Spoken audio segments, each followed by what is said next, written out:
আসসালামু আলাইকুম everyone, it's your Mahi. Dear viewers, আজকে আমি আরও একটি নতুন মজার রেসিপি নিয়ে হাজির হয়েছি। আজকে আমি তৈরি করে দেখাবো চিংড়ি মাছ দিয়ে লাউ রান্না। আর এই রান্নাটা অসাধারণ স্বাদের হয়ে থাকে। প্রথমে আমি পেঁয়াজ কুচি তেলের মধ্যে ভেজে নিচ্ছি। পেঁয়াজটাকে হালকা ব্রাউন করে ভেজে নিতে হবে। আমার পেঁয়াজ ভাজা হয়ে গেছে। এখন এর মধ্যে আমি দিয়ে দিচ্ছি আদা রসুন বাটা 2 টেবিল চামচের মতো। এখন এর মধ্যে দিয়ে দিচ্ছি আমি 1 চামচের মতো হলুদের গুঁড়া, আর দিয়ে দিচ্ছি 1 চামচের মতো লাল মরিচের গুঁড়া। আপনারা চাইলে এখানে ধনিয়ার গুঁড়াও অ্যাড করতে পারেন বা জিরার গুঁড়া, যে যেমন পছন্দ করেন। এখন এর মধ্যে দিয়ে দিচ্ছি স্বাদ মতো লবণ, আর মশলাগুলো আমি তেলের সাথে খুব ভালোভাবে কষিয়ে নিচ্ছি। এর মধ্যে দিয়ে দিচ্ছি সামান্য একটু পানি, যাতে মশলাটাকে খুব ভালোভাবে কষানো যায়।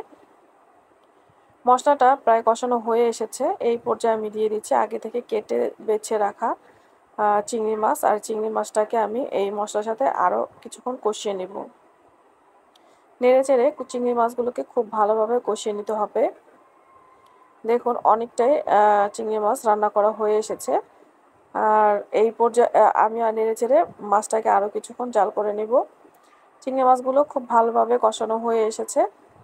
এখন এর মধ্যে আমি দিয়ে দিব আগে থেকে কেটে রাখা লাউ, আর লাউটাকেও আমি খুব ভালোভাবে ধুয়ে পরিষ্কার করে নিয়েছি। আপনারা আপনাদের পছন্দ অনুযায়ী লাউটাকে কেটে নিতে পারেন। আমি আমার পছন্দ অনুযায়ী লাউটাকে কেটে নিয়েছি। এখন এই লাউ আর চিংড়ি মাছ খুব ভালোভাবে আমি নেড়েচেড়ে মিশিয়ে নিব। অবশ্যই খুব ভালোভাবে আপনারা নেড়েচেড়ে মিশিয়ে নেবেন।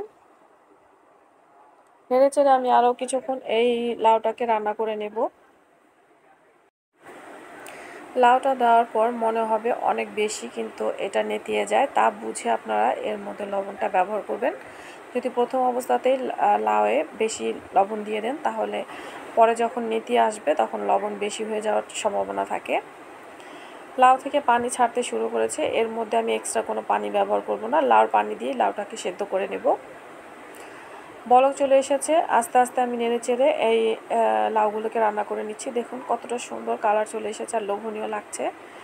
দেখে নিশ্চয়ই আপনারা বুঝতে পারছেন। আর আমি এভাবেই লাউটাকে নেড়েচেড়ে রান্না করে নিব। আপনারা অবশ্যই ঘন ঘন নেড়েচেড়ে দিবেন, তাহলে লাউটা সব দিক থেকে ভালোভাবে রান্না করা হয়ে যাবে।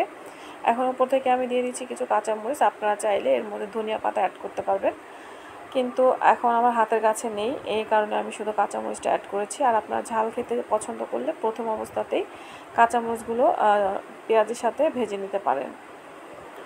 আমার লাউ রান্না হয়ে এসেছে। আমি আরও কিছুক্ষণ জাল করে নামিয়ে নিচ্ছি। আপনাদেরকে দেখে দিচ্ছি কেমন হয়েছে। ভিউয়ার্স, আমার আজকের রেসিপি যদি আপনাদের কাছে ভালো লাগে, অবশ্যই লাইক কমেন্ট শেয়ার করতে ভুলবেন না। ফ্রেন্ড ফ্যামিলি সবার সাথে শেয়ার করবেন। আর যারা ভিডিওটি সম্পূর্ণ দেখেন তাদের সবাইকে ধন্যবাদ। আল্লাহ আপনাদের সবাইকে ভালো রাখুক, সুস্থ রাখুক, নিরাপদে রাখুক, এই কামনা করে আজকের মতো বিদায় নিচ্ছি। আসসালামু আলাইকুম।